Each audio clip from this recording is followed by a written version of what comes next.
Hey everyone, and welcome back. It's Fox with Foxeo Plays, my Let's Play channel. Well guys, this is episode number 9 of our Rifle Spear playthrough, and several things are going to be very different this time around. First thing is this is actually post-commentary, sometimes referred to as post-com. And the reason it's post-commentary is because we had some issues with this recording. Basically, I had a double failure. I record to a separate hard drive for the audio and a separate hard drive for the video. Both of those hard drives simultaneously ran out of hard drive space during the recording of this video. Unfortunately, I lost the entire audio commentary, and I lost the latter about 25% of the video. So what you will not see here is the actual boss fight, unfortunately. That was the fight with the Witch of Hemwick, or whatever she's called. The boss fight went quite well. Basically defeated her in the first attempt. Other than that, you'll see most of the rest of it. Me getting through the Forbidden Woods, or the Charnel Lane, Charnel, Hemwick, something like that. Because it's also post-commentary, that means if there are moments where I usually stopped to talk about something, I'm not going to remember what I was talking about, so I'll just have to wing it in post-commentary. One of the benefits of post-commentary versus live commentary is that you can focus more on what you're saying and less on what you're doing, because you're not doing anything but talking. One of the big issues I run into with live commentary is oftentimes I'll start talking about something, and then I'll quickly get distracted by something in the game, forget what I was talking about, and then never really go back to it.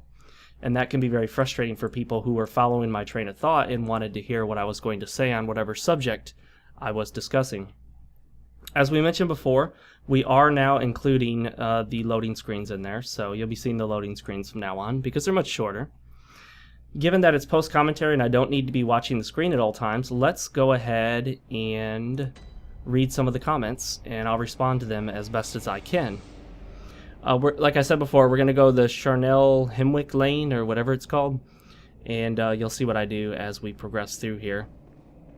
I may have gotten lost a little bit. I tend to do that in games like this. Until I get very familiar with games of this type, I tend to get turned around and lost a lot. And that doesn't happen with Dark Souls anymore, except for maybe the Tomb of the Catacombs, or the Catacombs of the Giants, or whatever it's called. Okay, so let's get to some of the questions. Somebody asked me, are your subscribers linked between both of my Google Plus profiles, between Foxeo Plays and FoxeoGames? They're not.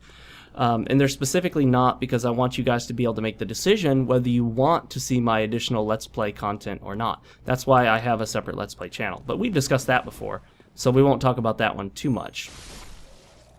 Another comment, somebody said, your point about what the screen becomes when you're maxed out with a particular item reminded me what I'd really like to see them address, which is that blue and cloudy aura effects that happen to the screen when you recover your blood echoes. Yeah, there are several situations in this game where these effects sort of take control of your screen. The button prompt and the darkening of the screen that happens when you're maxed out on an item is definitely frustrating right there. I clicked through it so fast that you probably didn't have a chance to see it, but not only does it put a big prompt in the center of your screen, forcing you to actually click a button, which obscures your view, but it darkens the rest of the screen so as to emphasize the menu.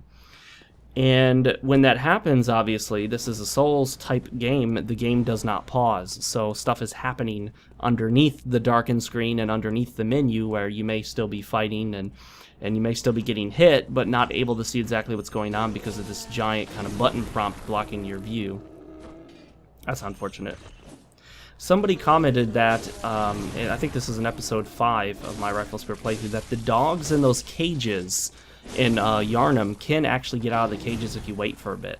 Now, I didn't know that. I'd like to go test that out just to be sure, because one thing I don't want to do is spread too much misinformation. I know you guys will post a lot of comments and say, oh, this and that, and you know, this happens, that happens.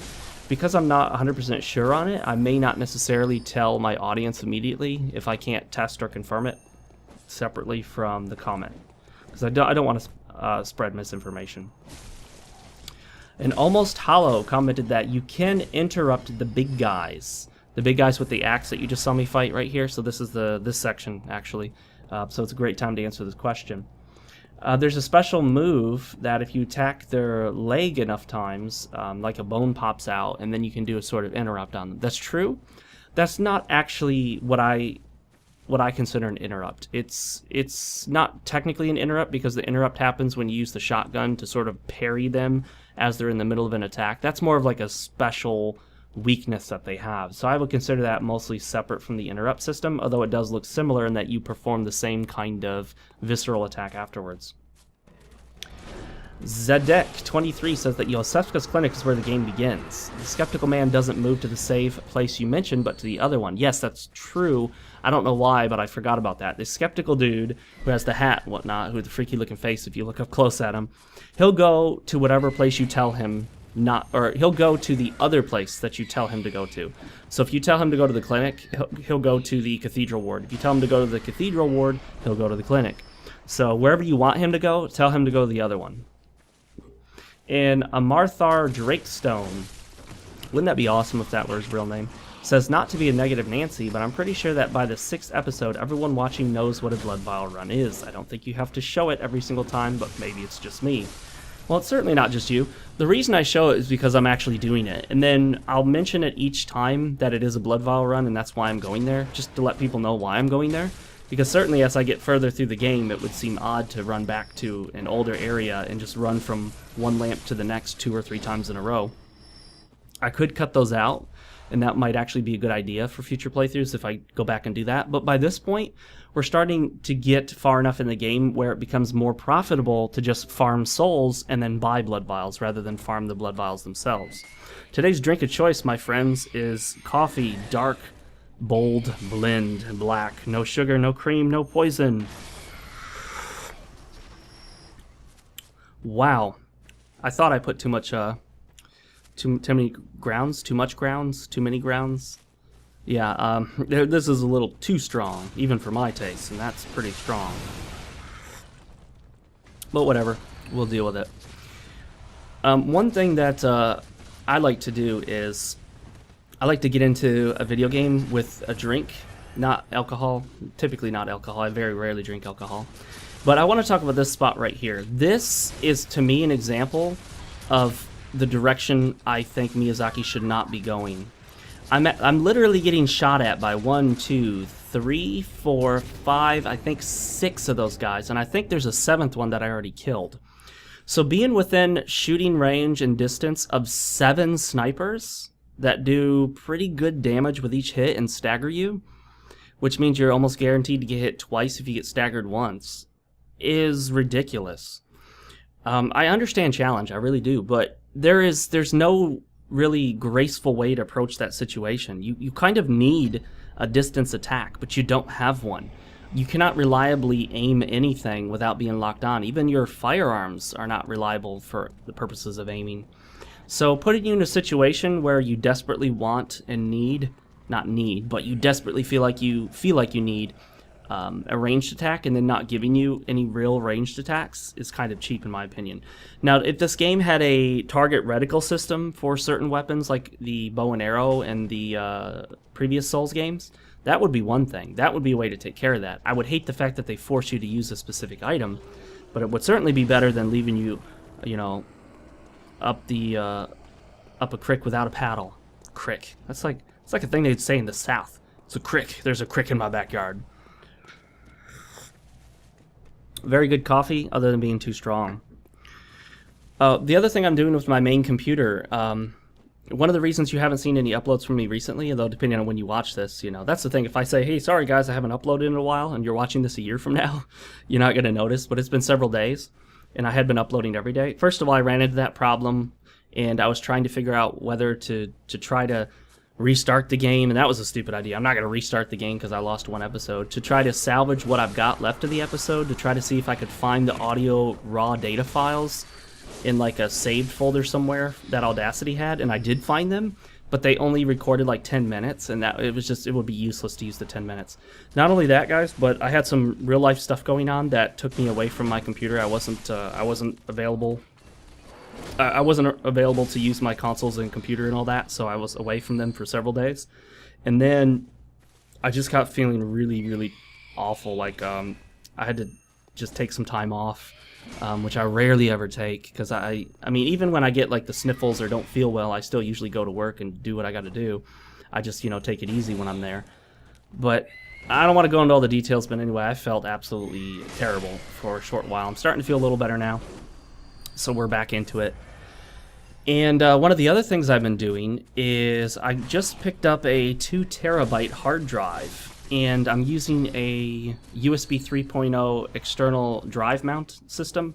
I'm trying to transfer several Steam libraries on different hard drives all into one, because I have literally got Steam games on 4 hard drives. No joke. I have them on an SSD, then I have them on 3 regular hard drives, spread out, because I was running out of space on various drives, and I was doing different things with various drives, and then I started using this drive for this, and this drive for this, and by the time it was all said and done, I had 5 drives in my system with Steam libraries split over 4 of them. And I also have a 60 gigabyte SSD for Windows 8.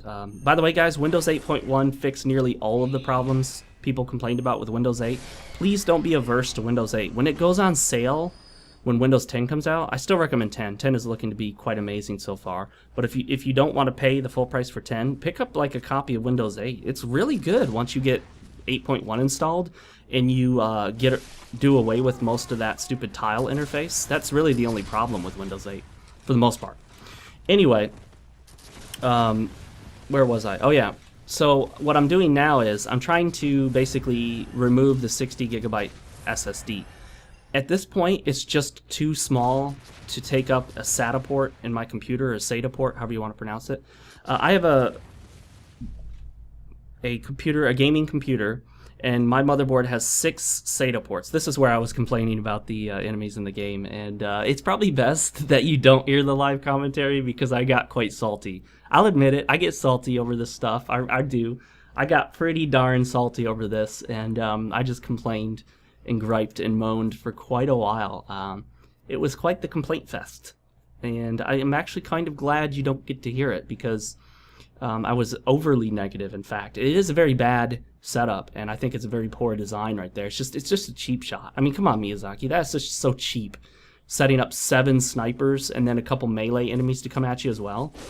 It's just kind of silly in my opinion, but whatever. I got lucky there and killed both of them at the same time, and I just need to hit that guy one more time.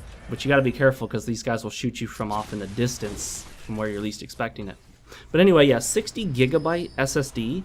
It's too small for Windows 8 anymore. I don't even have enough free space on my SSD for my swap file. And a swap file is when I don't want to get too much into any detail, but a swap file is basically when Windows uses space on one of your hard drives as sort of like temporary RAM.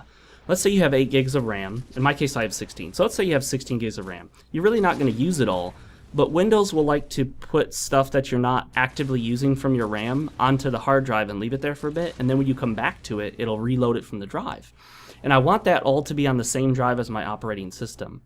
But with 60 gigabytes, the operating system and just a couple apps like antivirus and, you know, Rivatuner statistics and all that pretty much fills up my drive so that I only have like 7 gigs left. And you really should have at least as much space left on your OS drive, your operating system drive, as you have memory. So with 16 gigs of RAM, I really should have 16 gigs free at the very least, and I can't get that. I've tried, you know, I don't want to compress files because that slows stuff down, but I've tried everything I can think of, deleting as many programs as I can, clearing out all the files. You know, my downloads, pictures, videos, music files are all empty on that drive. So it's time to swap it out for a 120 gig. Not sure what I'm going to do with the 60 gigabyte drive. Like I said, it's just too freaking small at this point to use for almost anything. It's too small even for a basic, you know, Windows 8 installation. I might put it in my video editing computer so that my video editing PC actually runs off an SSD, and then just have the swap file use a different drive. You can do that. You can set that up that way. It's not ideal in my opinion, but you can do it. So this has been keeping me quite busy, that with not feeling well and some other stuff. But anyway, enough excuses. We're back at it, uploading content for your viewing pleasure, because I know you guys like to watch. we're in about 15 minutes. Like I said before, this episode won't go all the way. It will eventually crap out when the drive ran out of space, and at that point, yeah, you just miss kind of the rest of the level in the boss fight, unfortunately. So if you want the boss fight, you have to pre-order my next episode for $1.99, and the boss fight will also be available for 99 cents as a separate DLC purchase. I was joking, guys. I was joking, but unfortunately companies do that crap and they're not joking. Some of the other games I'm going to play, some of you guys have been asking, what other games will be appearing on this channel? Anything and everything I feel like playing. Maybe some Binding of Isaac, FTL, Papers, Please. Dark Souls will probably appear. Dark Souls 2, Scholar of the First Sin might appear, but probably not in its entirety because that game drives me nuts. And Scholar of the First Sin drives me even more nuts. Bloodborne, more Bloodborne episodes. Some off-the-wall stuff, too, that you wouldn't expect, like Shadow Warrior on the PC. Just a really fun, hectic, old-school style first-person shooter type game where you have a katana, which is awesome. Tokiden Kiwami, Freedom Wars, some PS Vita games that I can play through the PlayStation TV, or the PS TV, which is an awesome little device, guys. Doesn't play all your PS Vita games, but it plays enough to be worth it, depending on the games that you're looking at. Maybe a little bit of Destiny here and there. I'm turning around to look at the games I have. Maybe some Killzone. I'm going to be avoiding most of the Square Enix games, just because Square Enix loves to flag all their videos when you upload them. So, yeah. Square Enix, less attention for you, you get less sales. Works for me. Fewer sales, not less. Fewer sales. So, yeah, once I swap out that 60 gig for the 120 gig, then I'm going to put the terabyte in place of the 60 gigabyte drive. And yeah, I'll have a ton more space. Then I can consolidate some of the other drives, and yeah, that'll really help out a lot. What I'm hoping I might be able to do is pull out one of the 500 gig drives and only have 4 hard drives installed. By the way, the reason I only have 5 hard drives, even though I have 6 SATA ports, is because one of the ports is being taken up by a DVD burner. I rarely ever use optical media on my PC anymore, but I like to have it there just in case. I do still have games that come on disc, believe it or not, and some of them aren't installed at the moment, so I do want to keep that disc option available. What might actually be more efficient is if I leave all my SATA ports open for hard drives and just use an external DVD reader when I need it, just plug it in with USB. But at the same time, I kind of want to pare down on the hard drives. I don't need 5 hard drives in this machine, and one of the issues is you either have the hard drives shut down after inactivity, and if that happens, when you try to use the hard drive, your system will freeze for a moment while it loads up or spins up the disk. Or you tell the computer to have all of the disks run all the time, which is, it creates a lot of heat. It creates some additional noise, not a lot, but a little. It creates some additional vibration in the machine, and it also uses up a lot of electricity. So what I'd like to do is pare my main PC down and just have 3 hard drives and a SSD. So have 4 hard drives, and I think I can do that, no problem. And then any of the extra drives will be outside the PC storage for my video editing PC, which is quickly becoming full at this point of gameplay. There's a lot of gameplay where I feel like I could probably delete it and be okay, but I mean, I have over 100 gigabytes of duels in Dark Souls with PC players that I haven't uploaded yet. And while I think, well, I could just delete it, Dark Souls is so old, at the same time, I would like to keep that stuff available because, I mean, it's getting to the point now where PvP on the PC version of Dark Souls is nearly non-existent. And it's getting more and more rare as time goes on, so it might be a good idea for me to hang on to that footage to use it later for future commentaries on the Soul series, and also to upload it just because there are people who have fought me in PvP sessions who were maybe expecting a video and didn't see one yet. So if you fought me in Dark Souls on the PC and you didn't see your video uploaded, it may eventually come up. And hey, look at it this way.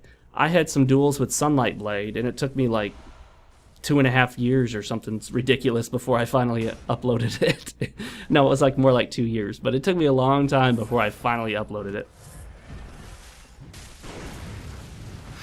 And Classic Krusty on YouTube says, does anybody else wish you could cancel charged attacks?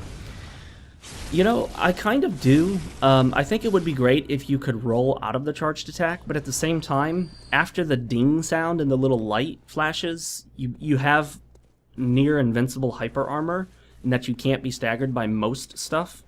So at the same time, there may be a way to sort of abuse that mechanic. I can't think of it at the moment, but you know people, they find all sorts of ways to abuse in-game mechanics and come up with advantages, especially in PvP. So who knows, maybe it would be a way to like sort of play around with hyper armor and be able to do other attacks you're not supposed to with hyper armor applied.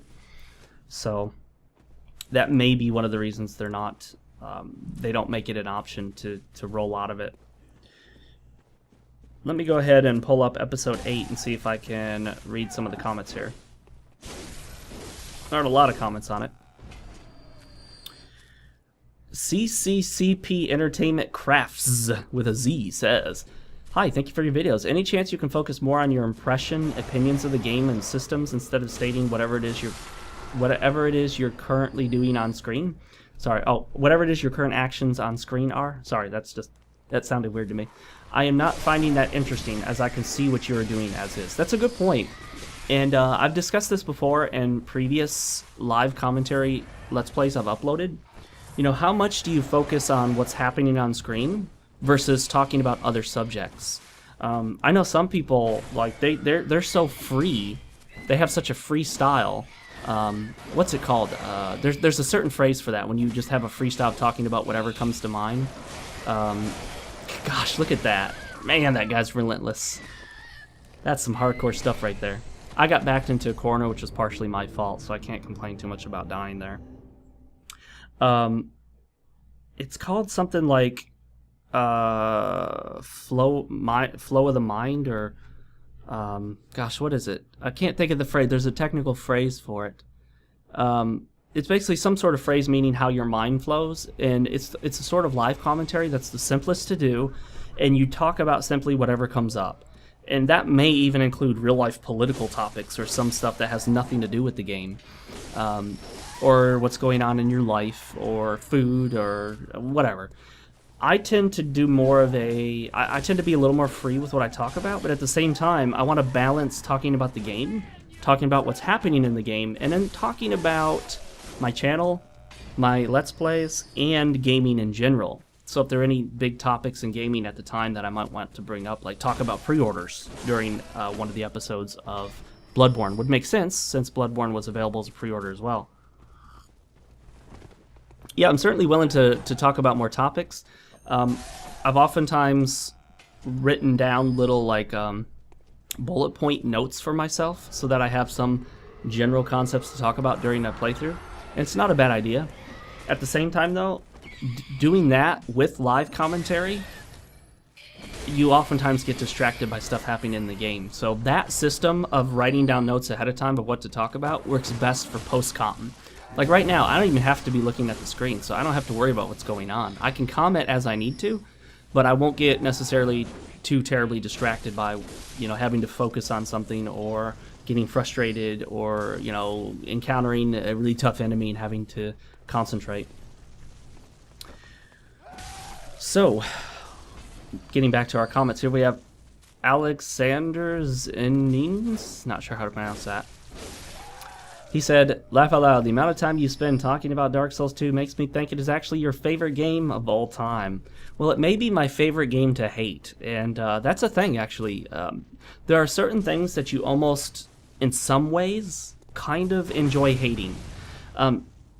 To be entirely honest, I don't really like having to hate the game. I would much rather have enjoyed the game. I would much rather that the game had been really, really good and even better than Dark Souls and everything that we all hoped it would be. In my opinion, it wasn't. And because it was such a huge disappointment for me, and I put so much stock in that game as being something big and important, I tend to talk a lot about how much it disappointed me. Certainly not my favorite game of all time. I think that should be pretty obvious. Tasty Gamer Tyler, Graphics and Gaming, says, "Do you think I can attempt to make a channel art for this channel?"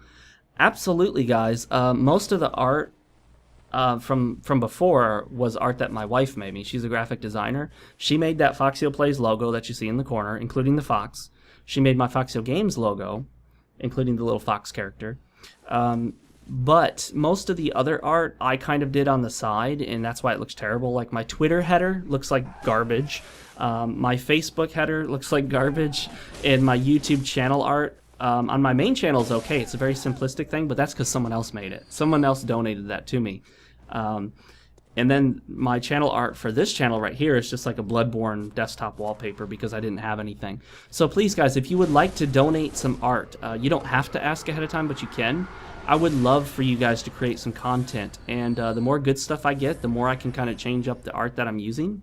Right now, as of the upload of this video, my Twitter avatar is like a pixel art version of my Foxeo Foxhead character, and that was created by a guy, Jimmy Fender, on Twitter. So he donated that to me, and it's really awesome, so I'm using it.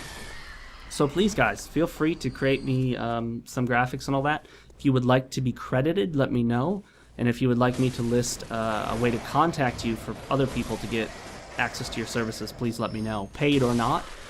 I won't pay for them. Sorry, I just don't make enough money from my YouTube channel to make it worth paying for that stuff. But if you would like to offer any of your services pro bono, I will be accepting them for free. No charge. Prima Deluxe says, I totally agree with the Vicar Amelia thing. That was one of my first thoughts when I first encountered her. I was like, excuse me, sir or ma'am, can you please remove your fur from my eyeballs? It was akin to wrestling with my bearded collie, only less painful for me personally. Yeah, the Vicar Amelia fight, the biggest issue is while I like the design of the character, I think she looks kind of cool. The cloth physics, it looks cool. It gets in the way. It really gets in the way, and you cannot see half the time if you're right up on top of her. And people will be like, well, don't get that close. And I'm like, come on, guys. Most of your characters are melee. I mean, that's pretty much all this game is for the most part. You have to get close for a lot of the things that you do. So having a boss that's that big with all that cloth floating around, obscuring your view, was not a good decision. Very clearly was not a good decision.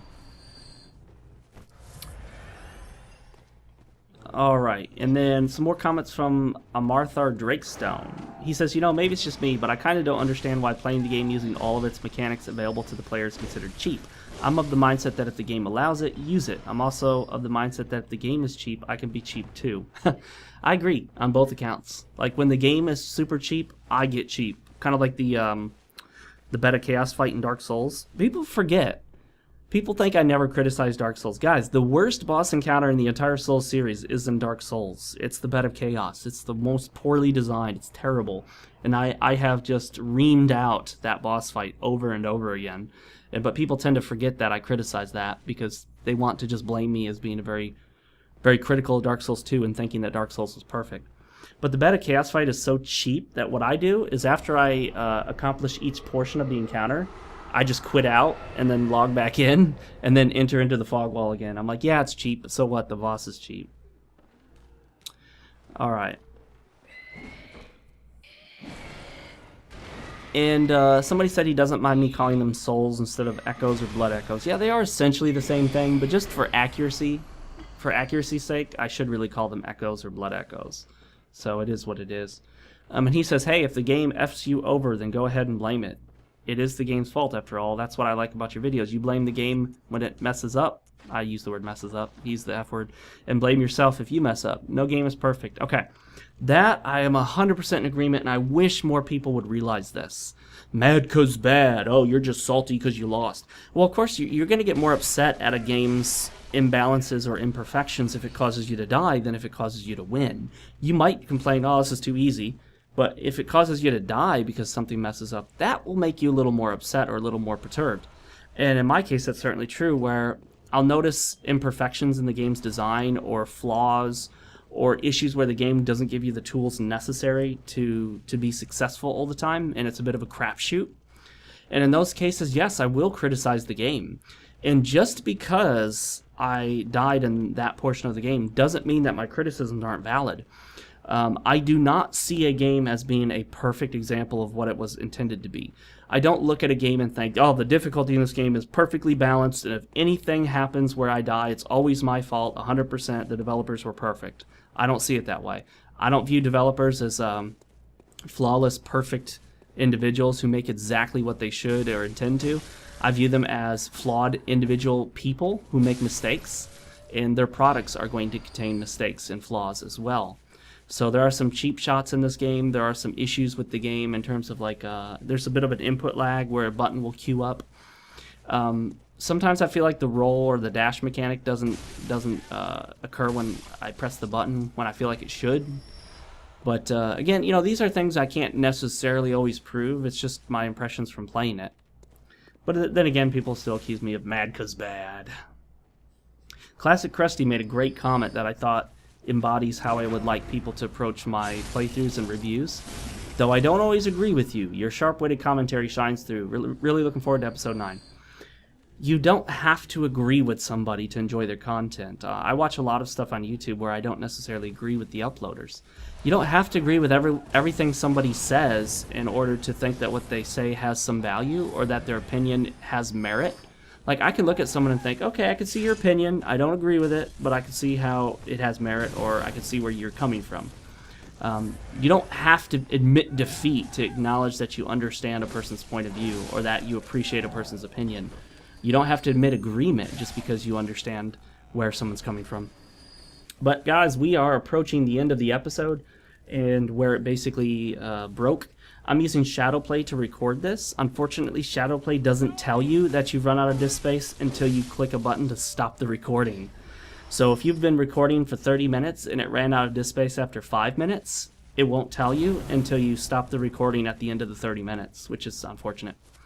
Alright guys, I will see you next time for episode, yeah, I put those little bars there, isn't that cool? Episode number 10 of our Rifle Spear playthrough. Until then, later guys.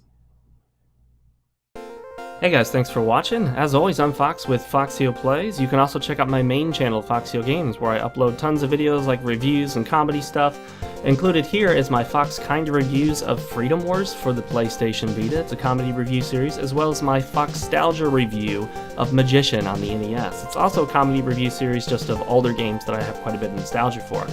Yes, I do have a Patreon. I don't actually really ask people to donate to it, but I do mention it because people often ask, hey, can I give you money?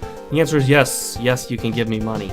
Make sure to follow me on Twitter. That's where I prefer to keep up with people, though I do have a Facebook. Of course, you can follow there if you'd like. And other than that, I will see you guys next time.